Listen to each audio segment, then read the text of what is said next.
లూకాసు వార్త 2వ అధ్యాయం 7వ వచనంలో ఉన్న మాటను మనం జ్ఞాపకం చేసుకుంటే, తన తొలిచూలు కుమారుని కని పొత్తిగుడ్డలతో చుట్టి సత్రములో వారికి స్థలము లేనందున ఆయనను పశువుల తొట్టెలో పరుండబెట్టెను. చూడండి ప్రియమైన వారలారా, మనం ఈ యొక్క వాక్యమును జ్ఞాపకం చేసుకుంటే, తన తొలిచూలు కుమారుని కని పొత్తిగుడ్డలతో చుట్టి సత్రములో వారికి స్థలము లేనందున ఆయనను పశువుల తొట్టెలో పరుండబెట్టెను. అంటే యేసు క్రీస్తు ప్రభువారు మరియమ్మ గారికి తొలిచూలు కుమారుడు, పరిశుద్ధాత్మ వలన అనుగ్రహింపబడినటువంటి కుమారుడిగా కనబడతా ఉన్నాడు. చూడండి, మనం జ్ఞాపకం చేసుకుంటే ఈ యొక్క మాటలలో ఉన్నటువంటి 4 మాటలలో ఉన్నటువంటి సందర్భాన్ని ఈరోజు మనం జ్ఞాపకం చేసుకొని మన యొక్క అంశాన్ని ముగించుకుందాం. చూడండి, 4 మాటలు ఏంటి అంటే, ఒకటేమన్నా కుమారుడు, రెండవదేమన్నా పొత్తి వస్త్రములు, పొత్తి గుడ్డలు, మూడవదేమన్నా సత్రము, నాలుగవదేమన్నా పశువుల తొట్టి. ఏంటడా? మొదటిదేమన్నా కుమారుడు, రెండవదేమన్నా పొత్తి గుడ్డలు, మూడవదేమన్నా సత్రము, నాలుగవది పశువుల తొట్టి. చూడండి ప్రియమైన వారలారా, కుమారుడు అనేటటువంటి మాట మనం జ్ఞాపకం చేసుకుంటే, యెషయా గ్రంథము 9వ అధ్యాయము 6వ వచనంలో మనం చూస్తే అక్కడ వ్రాయబడినటువంటి మాట, ఏలయనగా మనకు శిశువు పుట్టెను, మనకు కుమారుడు అనుగ్రహింపబడెను. చూడండి, దైవజనులు ఈ మాటలు తెలియజేస్తూ కుమారుడు అనగా ఎవరయ్యా అంటే కుచ్చితముల నుండి విడిపించేవాడు అన్నారు. ఎలాంటి కుమారుడు అంట? కుచ్చితములు అంటే పాపముల నుండి విడిపించేవాడు. ఈ లోకములో అనేక మంది కుమారులు ఉన్నారు కానీ కుమారులందరూ కన్నీరు పెట్టించే కుమారులే కానీ ఈ కుమారుడు కన్నీరు తుడిచే కుమారుడు అబ్బాయి అన్నారు దైవజనులు. ఈ కుమారుడు ఎలాంటి వాడంట? కన్నీరు పెట్టించే కుమారుడు కాదు గాని కన్నీరు తుడిచే కుమారుడు అన్నారు. చూడండి, కుమారుడు అనగా పురుషునికి సాదృశ్యంగా కనబడతా ఉన్నది. మరి ప్రియమైన వారలరా, 2 రకాలుగా మనం జ్ఞాపకం చేసుకుంటే, ఒకటి సహజమైన కుమారుడు, రెండవది ఆధ్యాత్మికమైనటువంటి కుమారుడిగా మనకు కనబడతా ఉన్నాడు. ఈయన ఎలా ఉన్నాడు అంటే, ఒకటేమన్నా సహజ కుమారుడు అంటే జన్మం ద్వారా ఆయన పుట్టాడు.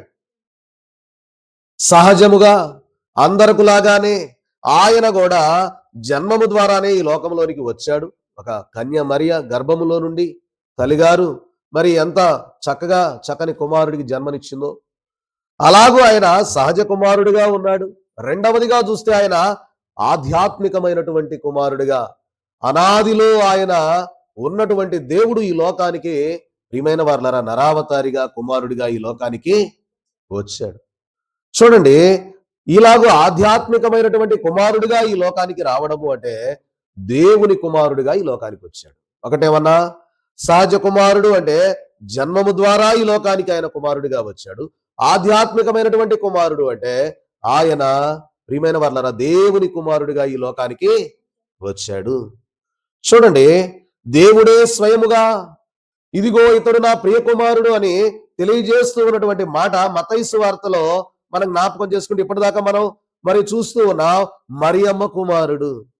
జన్మము ద్వారా మనం జ్ఞాపకం చేసుకుంటే ఆయన ఎవరి ద్వారా ఆయన ఈ భూలోకానికి వచ్చారయ్యా అంటే మరియమ్మ గారి ద్వారా ఈ భూలోకానికి వచ్చారు. చూడండి, మరియమ్మ గారి కుమారుడిగా కనబడుతూ ఉన్న ప్రభువారు ఇక్కడ దేవుడు అంటా ఉన్నాడు. మత్తయి సువార్త 3వ అధ్యాయం 17వ వచనంలో చూస్తే, మరియు ఇదిగో ఈయనే నా ప్రియ కుమారుడు.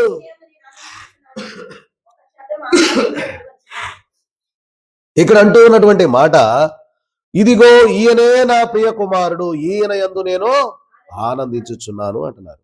చూసారా, దేవుడే స్వయముగా యేసు ప్రభువారిని గూర్చి మాట్లాడుతూ ఉన్నటువంటి మాట ఎక్కడయ్యా అంటే ఆయన బాప్తిస్మ సమయంలో, బాప్తిస్మమిచ్చే యోహాను గారి వద్దకు వచ్చి యోర్దాను నదిలో దిగి ఉన్నప్పుడు నేళ్లలో నుండి ప్రియమైన వారలారా బాప్తిస్మము పొంది బయటకు రాగానే ఆకాశము నుండి ఇదిగో ఇతడే నా ప్రియ కుమారుడని దేవుడు పలికిన మాట, అలాగే ప్రియమైన వారలారా పరిశుద్ధాత్మ పౌర రూపంలో వచ్చి ఆయన మీద రాలడం. చూడండి, దేవుడు తెలియజేస్తూ ఉన్నటువంటి మాట ఇతడే నా ప్రియ కుమారుడు. మరొక సందర్భంలో కూడా దేవుడు అంటాడు ఇతడే నా ప్రియ కుమారుడు అని. మత్తయి సువార్త 17వ అధ్యాయం చూడండి, రూపాంతర అనుభవంలో ప్రభువు అక్కడకు వెళ్ళినటువంటి శిష్యులైన వారు ఎవరెవరు వెళ్ళారు? ఏమ్మా, రూపాంతర కొండ మీదకి ఎవరెవరు వెళ్ళారు? పేతురు గారు, యోహాను గారు, యాకోబు గారు. వీరు ముగ్గురు కూడా ప్రభువుని ఎప్పుడు విడిచిపెట్టకుండా తిరుగుతానే ఉన్నారు. చూడండి 17వ అధ్యాయం 5వ వచనంలో మనం చూస్తే ఇక్కడ దేవుడే స్వయముగా అంటూ ఉన్నటువంటి మాట ఏంటి అంటే, ఇదిగో ఈయన నా ప్రియ కుమారుడు, ఈయన యందు నేను ఆనందించుచున్నాను, ఈయన మాట వినుడి అని ఒక శబ్దము అది మేఘంలో నుండి ఏం పుట్టిందంట? ఈయన మాట వినుడి. మరియమ్మ గారు ఏం చేశారు? ఏం తెలియజేశారు? మత్తయి యోహాను సువార్త 2వ అధ్యాయం 5వ వచనములో ఆయన మీతో చెప్పునది చేయుడి. అదే బైబిల్ మిషన్ యొక్క మూల సిద్ధాంతము కూడా, మూల వాక్యము కూడా ఏంటి అంటే, ఆయన మీతో చెప్పునది చేయుడి. ఇక్కడ పరలోకము నుండి దేవుడు తెలియజేస్తూ ఉన్న మాట కూడా ఏంటి అంటే, ఆయన మాట మీరు వినండి. ఎవరి మాట వినాలి? కుమారుని మాట వినాలి. దావీదు కీర్తనలో రాయబడిన మాట, ఇదిగో కుమారుని ఎత్తుకొనుడి, ముద్దు పెట్టుకొనుడి, లేని ఎడల ఆయన కోపించును. కాబట్టి కుమారుని ఎత్తుకొని ముద్దు పెట్టుకొనండి అని తెలియజేస్తున్నారు. చూడండి, మరియమ్మ గారి కుమారుడుగా ఈ లోకానికి వచ్చాడు. ఎక్కడి నుండి వచ్చాడయ్య అంటే, దేవుడు తన యొక్క మహిమ సింహాసనము నుండి ఆయన ఈ లోకానికి కేవలం నరావతారిగా ఈ లోకానికి వచ్చినట్లుగా చూస్తూ ఉన్నాం. అయితే మనము కూడా ఆయనకు కుమారులు కావాలి అంటే, ఇదేంటండి, నేను ఆల్రెడీ మా నాన్నకి మా అమ్మకి నేను కుమారుని కదా, నేను మళ్ళా ఆయన కుమారుణ్ణి ఏంటి అని అంటే, ప్రియమైన వారలారా, మనమందరం ఆయన కుమారులమై ఉన్నాము. చూడండి, ఇందాక మనం చదువుకున్నట్టుగా రోమీలకు రాసినటువంటి పత్రిక, అంటే మనము ఆయన కుమారులం అవ్వాలి అంటే మనం ఏం చేయాలా? ఏమండి, ఆయన కుమారులు మనం అవ్వాలంటే మనం ఏమి చేయాలి అంటే, రోమీలకు రాసిన పత్రిక 8వ అధ్యాయం 14వ వచనంలో మనం చూస్తే అక్కడ ఒక మాట మనకు కనబడతా ఉన్నది. దేవుని ఆత్మ చేత ఎందరూ నడిపింపబడుతున్నారో వారందరూ దేవుని కుమారులై అందరూ. చూసారా? అంటే దేవుని ఆత్మ చేత ఎందరూ నడిపించబడతారు, వాళ్ళంతా కూడా ఏమవుతారంట? దేవుని కుమారులు అవుతారు. మనందరం కూడా ఎవరి కుమారులు అవ్వాలా? దేవుని కుమారులు అవ్వాలి.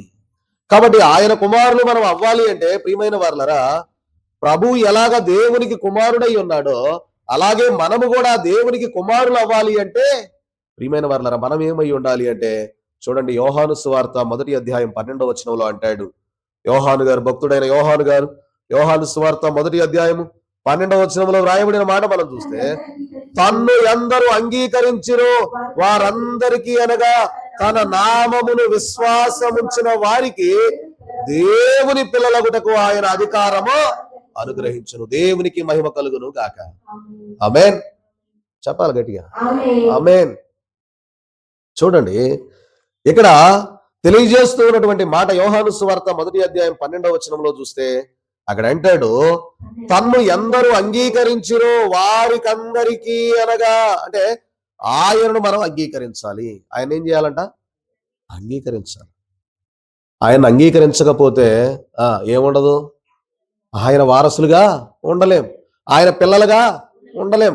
ఆయన నువ్వు అంగీకరించావు అంటే ఆయన రక్షణ మార్గంలోనికి నువ్వు రావాలి.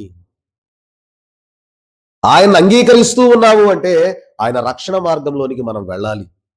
కాబట్టి అందుకే ఇక్కడ అంటూ ఉన్నాడు భక్తుడైన యోహాను గారు, తన్ను ఎందరూ అంగీకరించిరో వారికి అందరికీ అనగా తన నామమునందు విశ్వాసముంచిన వారికి, ఏంటంట? తన నామమునందు విశ్వాసముంచిన వారికి దేవుని పిల్లలగుటకు ఆయన అధికారం అనుగ్రహింపజేశాడు. ముందు ఈయన యందు విశ్వాసం ఉంచాల.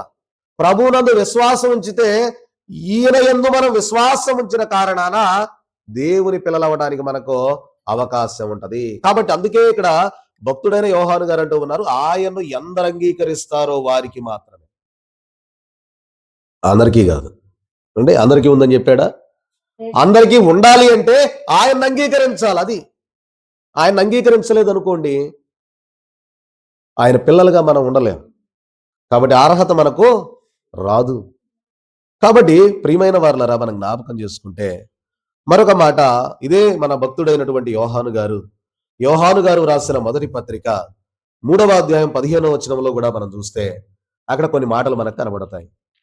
యోహాను గారు రాసిన మొదటి పత్రిక 3వ అధ్యాయం 15వ వచనంలో మనం చూస్తే, అరణ్యంలో మోషే సర్పమును ఎలాగైతేనో, అమ్మా అరణ్యంలో మోషే సర్పమును ఎలాగైతేనో, అలాగే అది కాదు విశ్వాసముంచు ప్రతివాడు యోహాను గారు వ్రాసిన మొదటి పత్రిక 3వ అధ్యాయం 15వ వచనం. చదవండి.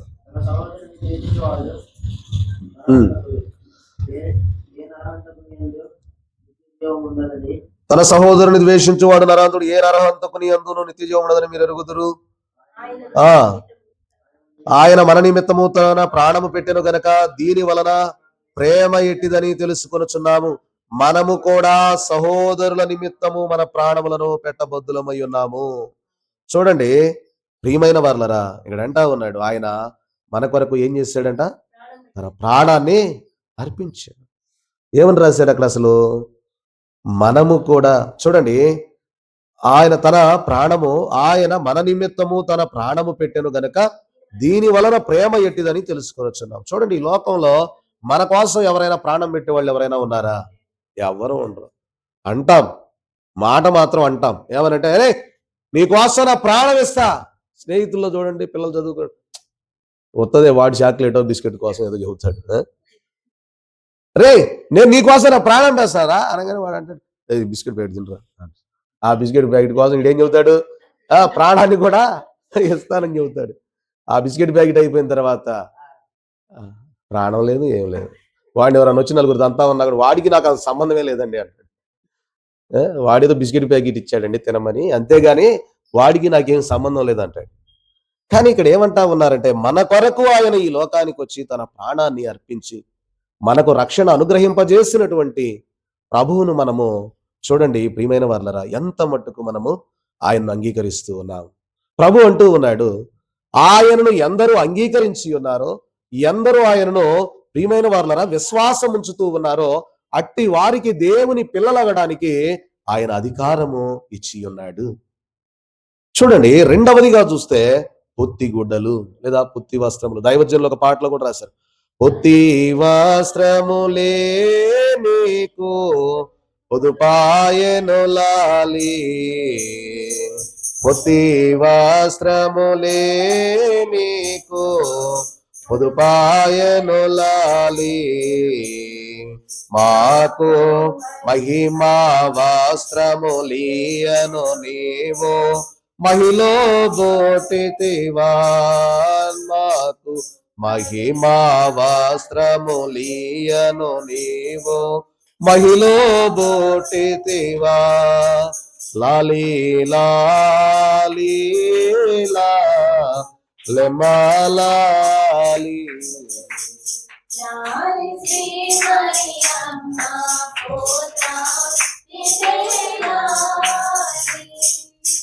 కాబట్టి రెండవదిగా చూస్తే పొత్తి గుడ్డలు. చూడండి, లూకాసు వార్త 2వ అధ్యాయము 12వ వచనంలో మనం చూస్తే, లూకాసు వార్త 2వ అధ్యాయము 12వ వచనంలో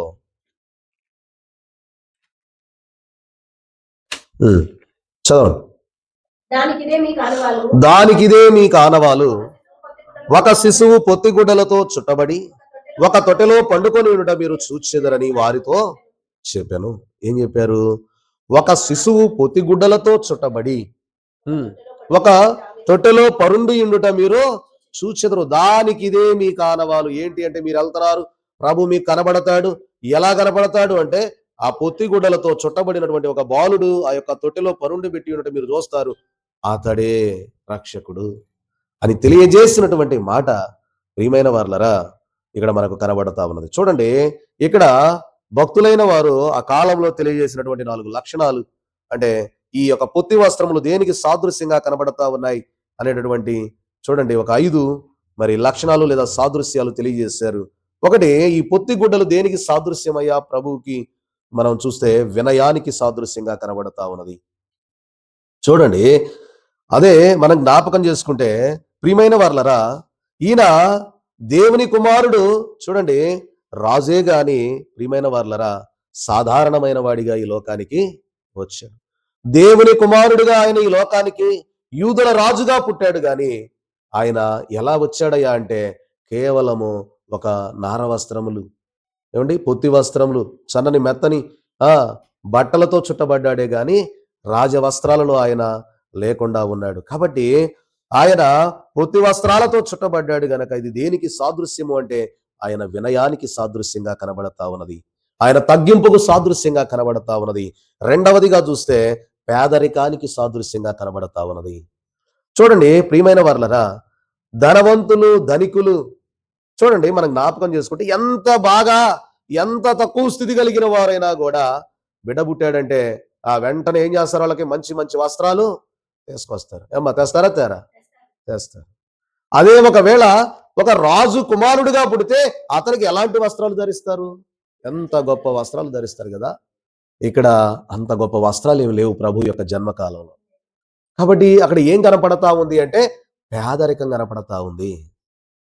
చూడండి, బేదకన్య మరియకు ఆయన జన్మించడం అనేది ప్రియమైన వాళ్ళ వస్త్రాలు పేదరికానికి సాదృశ్యంగా కనబడతా ఉన్నాయి. మూడవదిగా చూస్తే అది భద్రతకు సాదృశ్యంగా ఉంటా ఉన్నాయి. చూడండి, ఈరోజు చలి ఇంకా భయంకరంగా ఉంది. తలుపులన్నీ వేసినా చలి మాత్రం తగ్గట్లా.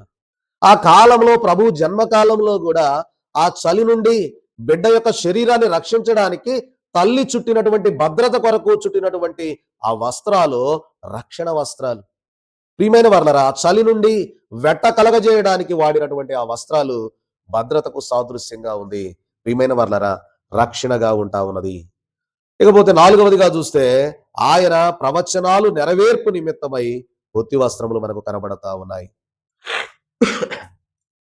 చూడండి ప్రియమైన వర్ల, ఐదవదిగా చూస్తే లోక జీవితంకు పరిమితులుగా కనబడతా ఉన్నాయి. చూడండి ఇది ఒక ఎలా చూపిస్తా ఉన్నది అంటే చూడండి ప్రియమైన వర్లరా, ఇది ఒక లోకములో ఉన్నటువంటి జీవితమునకు పరిమితులుగా మనకి ఇక్కడ కనబడతా ఉన్నాయి.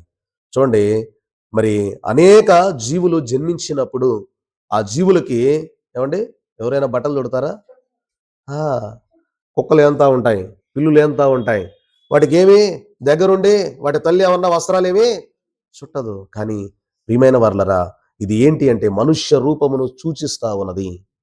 కాబట్టి మనుష్య రూపమును సూచిస్తూ ఉన్నది గనక అనేక జీవులు జన్మించినప్పుడు వాటికి ఉడలు చుట్టరు. గాని ప్రియమైన వర్లరా, మనుష్యులకు మాత్రమే అలాగూ ఉంటాయి గనక ఇలాగూ ఈ పొత్తి వస్త్రములు ప్రియమైన వర్లరా 5 సాదృశ్యాలుగా మనకు కనబడతా ఉన్నాయి. ఒకటి వినయానికి సాదృశ్యం, 2 పేదరికానికి సాదృశ్యం, 3వది ఆయన భద్రతకు సాదృశ్యం, 4వది ఆయన ప్రవచనాలు నెరవేర్పు నిమిత్తము ఇదిగో ఒక కుమారుడు అని తెలియజేయగలందులకు అలాగే 5వదిగా చూస్తే ప్రియమైన వర్లరా ఆయన మనుష్య రూపంలో ఈ లోకానికి వచ్చాడన్న సంగతికి సాదృశ్యంగా కనబడతాను. మరి సమయం అయిపోయింది గనక నా మాటలు ముగించి వేస్తా ఉన్నాను.